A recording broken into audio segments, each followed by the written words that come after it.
Hey everybody, it is Tracy Brown here, going live over at What Is Mine to Do Facebook group. Whew, what a day, what a day.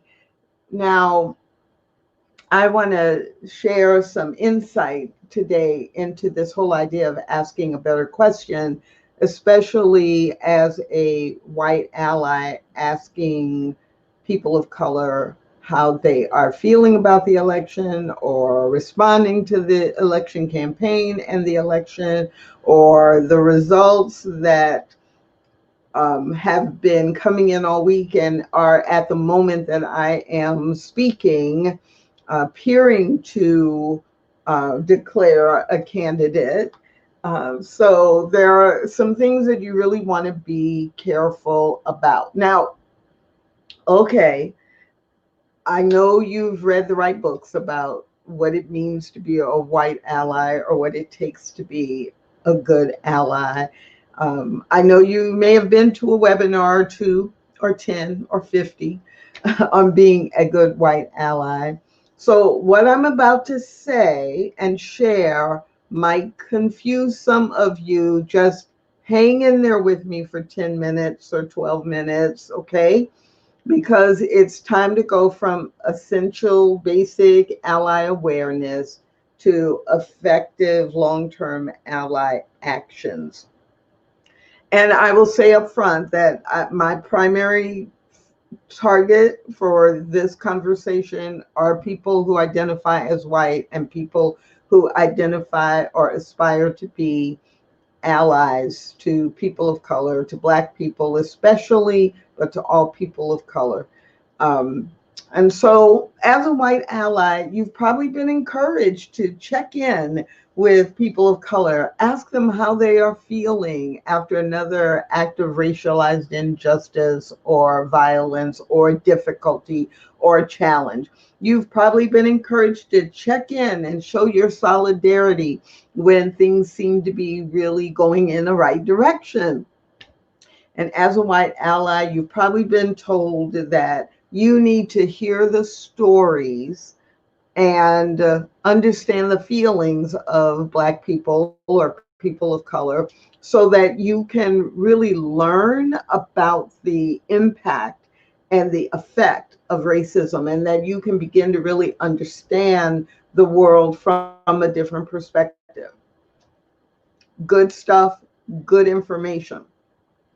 As a white ally, you've probably also been encouraged to make yourself a safe place for people of color to share their feelings or to release their emotions. Again, that in a neutral state, in a neutral situation is true. But as a white ally, you've also probably been cautioned about putting people of color into more emotional pain or stress by asking them to explain themselves to you or to explain things that you can learn on your own. In other words, you got to do your own work. So, all of that can be really confusing, but life is confusing. And so, it's not one thing or the other. It's not always one answer and every other answer is wrong. There's not only one way to achieve the goal and every other way is wrong. And that's what often gets people in trouble or in uncomfortable situations. And so I'm going to help you a little bit with that. So the primary focus here is, with all that in mind, how do you check in with people of color related to the election campaign and the election results? Um, Now, I know the basic playbook for white allies simply says ask people how they are feeling and or show them you care. And I agree with both. But what I want you to do is understand that those two phrases, asking people how they feel or telling someone you care, like that's not a script. That might be the end goal, but just coming to someone and saying, how are you feeling, is not the way to execute toward the goal. So unless you have a really strong existing personal relationship with someone, here are 6 things that you do not want to ask. Let me say that again in a different way. If you have a personal relationship with someone that is already existing and is strong, of course you can go up to them, or you can call them, or you can text them and say, how are you feeling? Because you have a relationship. But I'm not talking about in this live, I'm not talking about how you deal with people you have real friendships, real relationships with. I'm talking about in general, how do you approach this on social media, in your workplace, at your church, people who are not your social and personal friends. Okay, let's go. So, unless you have a strong personal relationship with someone, do not ask them, how are you feeling? Do not walk up to someone or send post on social media, I'm just checking on you. Or I know this has been challenging for you this week with of it being so close. I'm so sorry. What can I do to support you? Another do not have in your vocabulary or in your list of things. Is there anything about the election you want to talk about? And absolutely, please don't go to someone and say, what does the Black community think about what's going on? Now, I'm going to give you 6 reasons why these are not good questions or comments to make. So I'm going to try my best not to get on a soapbox with any of them, because on each one I could talk about it for 30 minutes. So I'm just going to do a really brief. I'm just trying to put something in your head in a way that you can use it. So 6 reasons these are not really good questions or comments to make. Do you, just think about yourself. Do you reveal to strangers how you feel? Do you go on social media, and let's just look at the What Is Mine to Do group, where everybody there is supposedly committed to interrupting and ending racism. Um, would you just put everything that you feel in that group? And I think in the What Is Mine to Do group, you might say more than you would in a generic group that you're a member of on Facebook, or that you would post on Instagram or Twitter, where lots of people will see it. But think about, from a basic level, do you reveal to strangers how you feel or how you really feel?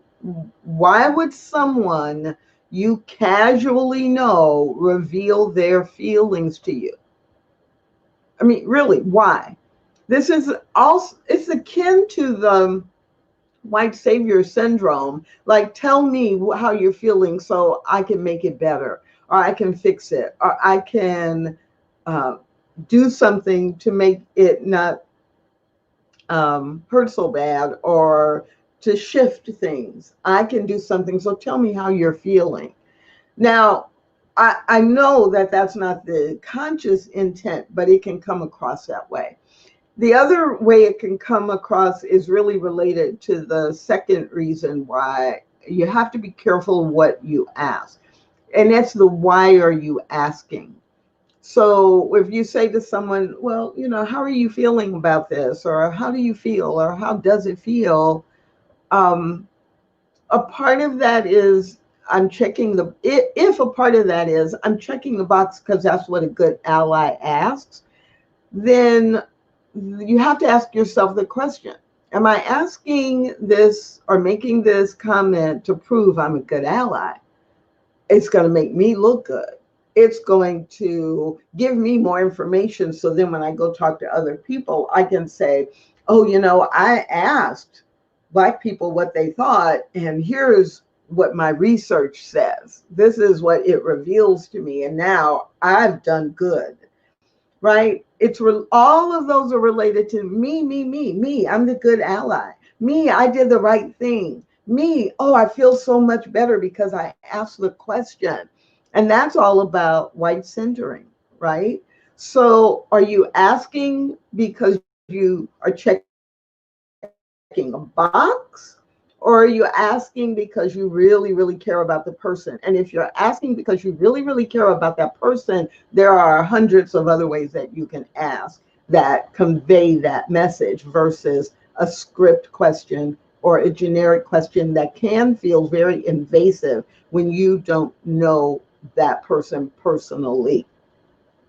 Another reason that those previous examples are not good questions is because in some of them there's an assumption being made. So for example, if you ask me, and I don't know you well, again, remember that's our framework, you ask me, wow, what's been challenging for you related to the election?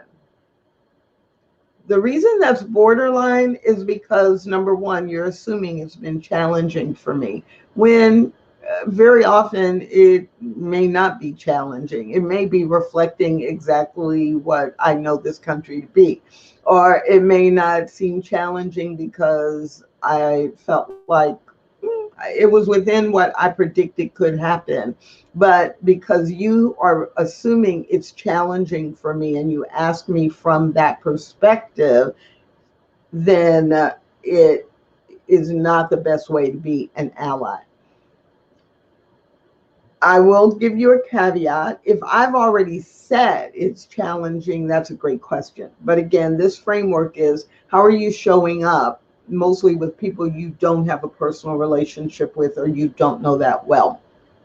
Similarly, same thing. Someone asked me a couple of days ago, they didn't ask me. They came up to me and they said, I know this is so disappointing. Want to talk about it? And honestly, the reaction that I had silently was, number one, it's not disappointing. So what makes you think that's the way I'm feeling? And number two, why would I want to talk about it with you? Like, I don't have that kind of relationship with you. So anytime you hear yourself saying, I know this, and then following it with an emotion, ask yourself, do I really know that? Do I know that's how this person feels? Or am I assuming that's how this person feels, or the way this person should feel based on what I know, which again is assuming that your perspective is either universal or your perspective must be right because it's your perspective. So stop making assumptions about what someone is feeling, whether they are upset or confused or distraught or angry or excited, right? I mean, the day that I'm recording this and speaking these words, I've had texts from a few people, all but one of whom know me really well. But the assumption that I would be excited and celebrating. And yeah, I don't know. Have we had a conversation about this? So the sixth reason, no, the fifth reason that some of the early examples are not really good to use is because if you assume or ask an individual to speak for the whole or the collective or everyone in any identity group, well, then actually you're revealing that you think the group is monolithic and no group is. And so unless the person you're posting to or talking to is an elected leader and you're asking them to represent or summarize the view of the people they have been elected by, or if they're an organizational leader and that organization is focused on the needs or the good of a specific identity group, and you're asking them in their role as a leader, that's a different thing. But as a white ally reaching out to build bridges and build relationships with people from a different racial ethnic group, don't ask an individual to speak for the whole group. And then number 6 is stop asking questions that can be answered with a yes or a no. Ask open-ended questions. When you ask someone, are you upset about the events of the last 4 days? They can say yes, and they've answered your question. They can say no, and they've answered your question. You have absolutely no more information. Now, you can ask a closed-ended question that can be answered with yes, no, or maybe, or I don't know, like one word or phrase, and then follow it up with a better question based on that information. But please be careful. Ask a better question. So I know it's always hard when someone's telling you all the things that you shouldn't do. I'm just trying to give you more insight into why you don't always get the response you expected, or you ask questions and then you feel like there was an undercurrent there, but I don't really know what that was about. I don't know why they didn't want to talk to me. It just felt like these are the reasons. Those 6 reasons are the reasons often that result in that mismatch. You think you're doing a really good thing and your intent is good, but the impact based on the question you asked or how you framed the question wasn't so good. So I'm not just going to tell you what you shouldn't do. I'm going to give you 12 examples of ways to ask a question or to invite a conversation that's authentic about the election, the campaign, the election results, the what's happening now, the what's happening next. And I'm just using election examples because that's what's going on in the US right now. And beyond the US, right, all of the conversation about how the election in the US is impacting other countries, other nations, other economies, it makes it valid as well. So let's see. Number one, one of the simplest questions to ask is, how is the election affecting you? And be open to whatever the person may share, because they may be frustrated, they may be disappointed, they may be excited, they may be cautious, they may be concerned about their safety, right? The list is endless. But if I'm talking to a specific person, I really want to know about them. I'm not asking them as if they are journalists covering national news or local news or state news. So how is the election affecting you? It's a very simple question. It allows the person to share what they want to share. That's authentic. And it doesn't present any assumptions on your part. Example number 2. What's been the impact of this election on you or for you? What's been the impact of this election on you? Again, I don't know where they're going to go. I don't have a predisposed conclusion about where they're going to go, but they can go in whatever direction they want. Now, you could customize it if you wanted to. I live in Texas, as most of you know, so I might say, what's been the impact of the election in Texas on you, of the votes or the result of the election in North Texas, if we had a campaign or a series of people running. And I really want to focus in on that. But the key part is the front part. What's been the impact on you? Number 3, how are you navigating this election process, or how are you navigating the outcome of the election? It allows them to tell me whatever they want to tell me about what they're doing now. And they might go into feelings, and they might go into action. They might talk about what they're posting, what they're reading.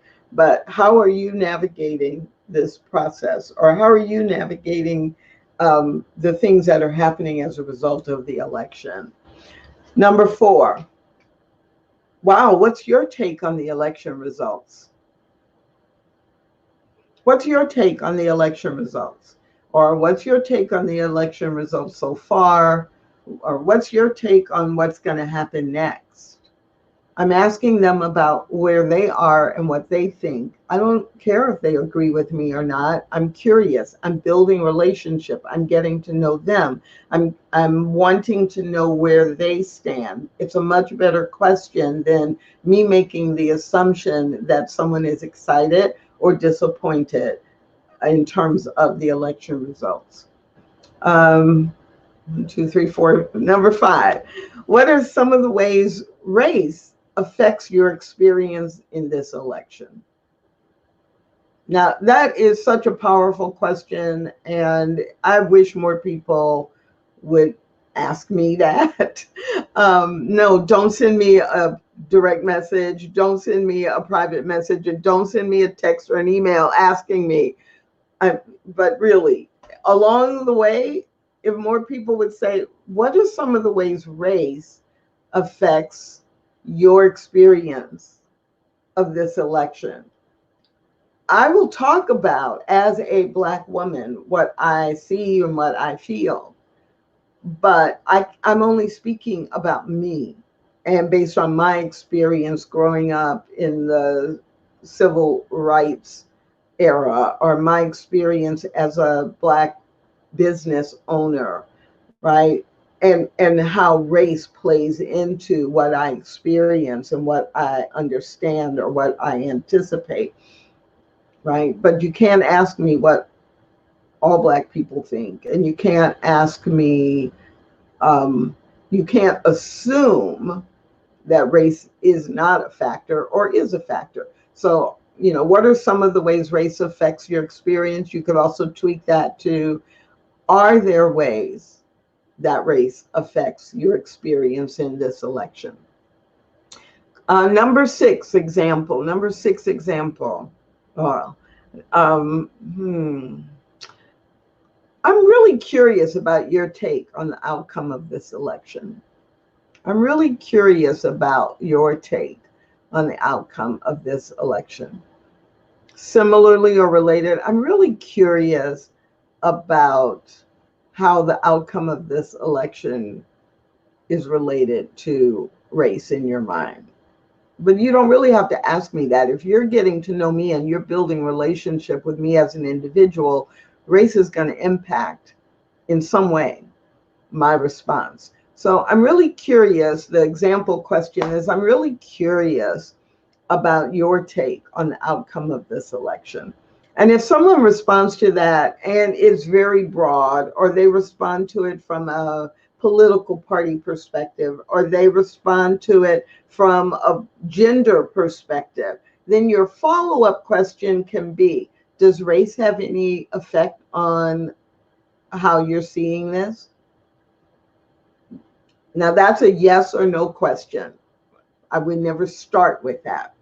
But if they've given me some perspective and it didn't seem to apply to race, I could ask, and does race come into this, or does race play into this in any way? Or I could frame it as an open-ended question.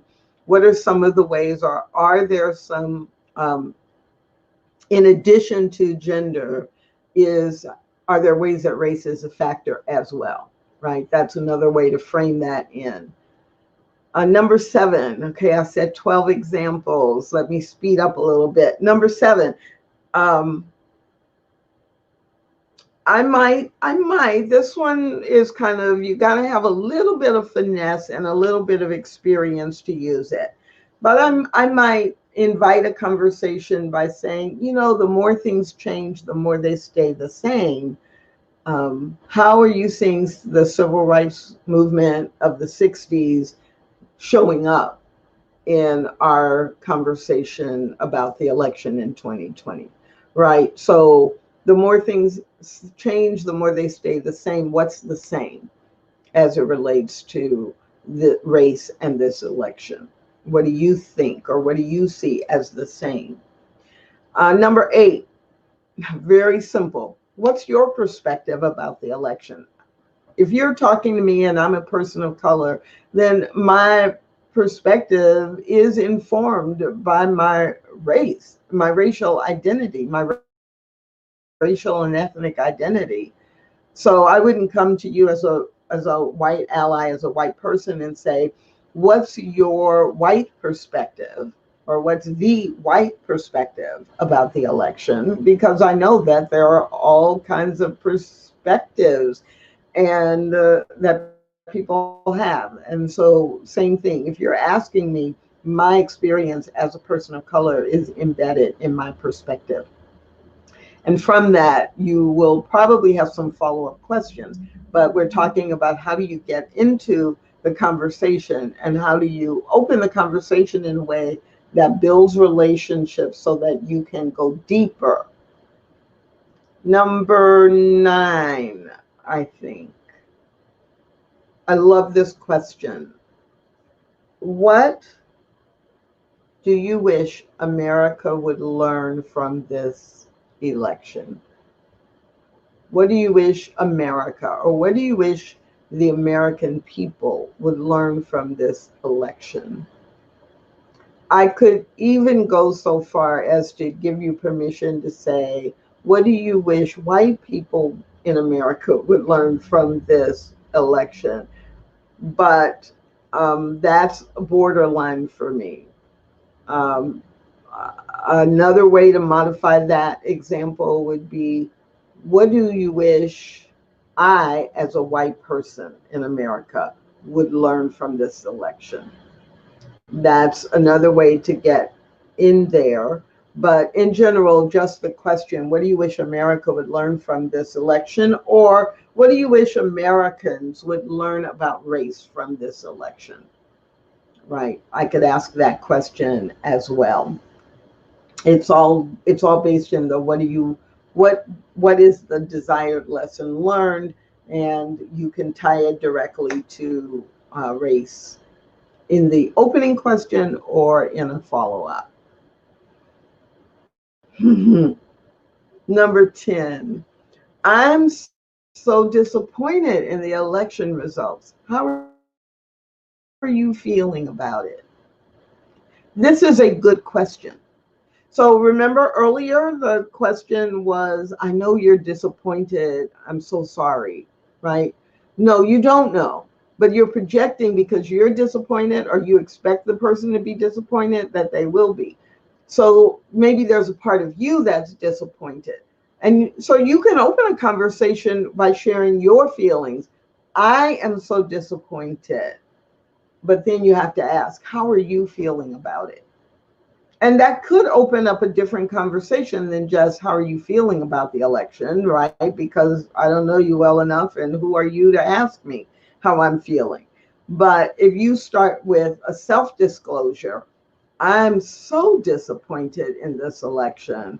How are you feeling about it? I still can say, I feel great about it. Or um, it's interesting to me that you're disappointed. To me, it played out exactly like I expected it to, right? I'm still free to share whatever it is I am feeling or experiencing. Two more examples. Let's see. Number 11 example is similar to the one I just did, but framed in this way. So I'm shocked the election results are so close. What reaction are you having about that? I'm shocked. So I'm owning my reaction or my feeling or my perception, but I'm not assuming you have the same one. So the question becomes, what reaction are you having about the fact that the election results are so close? And again, this only works because you started with disclosing your own perception or feelings. If you reverse the order and say, what reaction are you having to the election results being so close? If I don't have a relationship with you, my eyebrows going to go up, either in reality or internally, because it's like, well, why are they asking me? And who are they to ask me? And what business is it of theirs to ask me? When what you're trying to do is build a relationship. But if you start with, this is how I'm perceiving it, or this is what I'm experiencing, I'm like, oh, okay, what do I want to share in response to that, agreeing or not agreeing? But I have some framework within which to work. And 12. One more example. It's funny, I'm counting here on my hands right down here, like how many is that? So number 12. A good example to use could be, I'm so afraid we're on the verge of a civil war. How are you processing this tension between political parties? I'm so afraid that we're on the verge of a civil war. How are you processing this racial tension that seems to be driving our country? How I'm so afraid we're on the verge of a formal civil war. How are you navigating this heightened tension that keeps looking back at race, right? So those are 12 examples of ways that you really can frame a conversation with people that, or introduce or initiate a conversation with people you don't know really, really well. These are relationship building questions. They are respectful questions. They don't assume you're right. They don't assume that you know how someone else feels. And it's really, really important to remember that you cannot assume all people of color are blue, or you can't assume all people of color are Democrats. You can't assume all people of color are upset or angry. You cannot assume that someone from a racial identity group is impacted the same way as someone else. We are not monolithic. And so you've just got to stop that. You've got to train yourself to hear what you're going to ask and think, wait a minute, am I asking them to speak for the group? Another thing that I want to emphasize before I close out is that what makes the second set of examples work is that they're not built on stereotypes, one. Two, that they're questions that are framed in getting to know that person or that small group that you're sitting with. If you're in a dialogue group with 6 people or 10 people, you're getting to know them as individuals. And 3, they work because they are about someone's experience, not their politics, not their stand on an issue. Although once you ask the question, they might share their stand on a particular issue. The question is based on, I'm trying to build a relationship. I'm trying to understand you, not everyone. And because of that, I really could use these same questions in a different way with any group that in the past has been a target or currently is a target for discrimination or injustice. So, for example, as a Black cisgender person, I could use these same example questions to ask my LGBTQ friends or colleagues how they are doing, how they are feeling, how they are being impacted by the election and the election results. You actually could use them with anyone. And then, of course, you can target in the follow-up question a specific or more specificity related to whatever specific identity group they are a member of. And finally, a disclaimer. As some of you know, Tracy is not a big fan of the term white ally or the term ally in general as it relates to identity groups. So for those of you who know that, and maybe throughout you've been like, Tracy, you don't even use the term white ally. I've chosen to use it here because it's an effective way to make a point. It's an effective way to reach a group of people who can self-identify because they see themselves as allies. And so it is a term, right? All of the language we use is a tool. It's a resource for us to choose when to use it and when not to use it. So that's the disclaimer. I haven't changed my position on that, but it absolutely helped me target in to the people I was trying to reach with this message. So I don't know, was this helpful at all? Were there any key points that will help you ask a better question? Are there questions that you have about anything that I shared?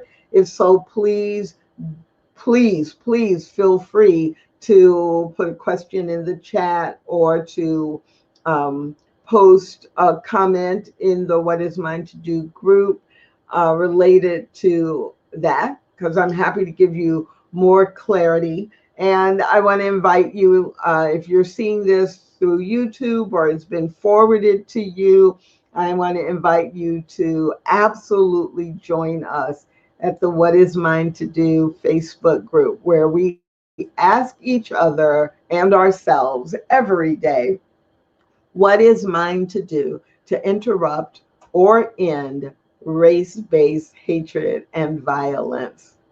Ask a better question. I'll see you soon.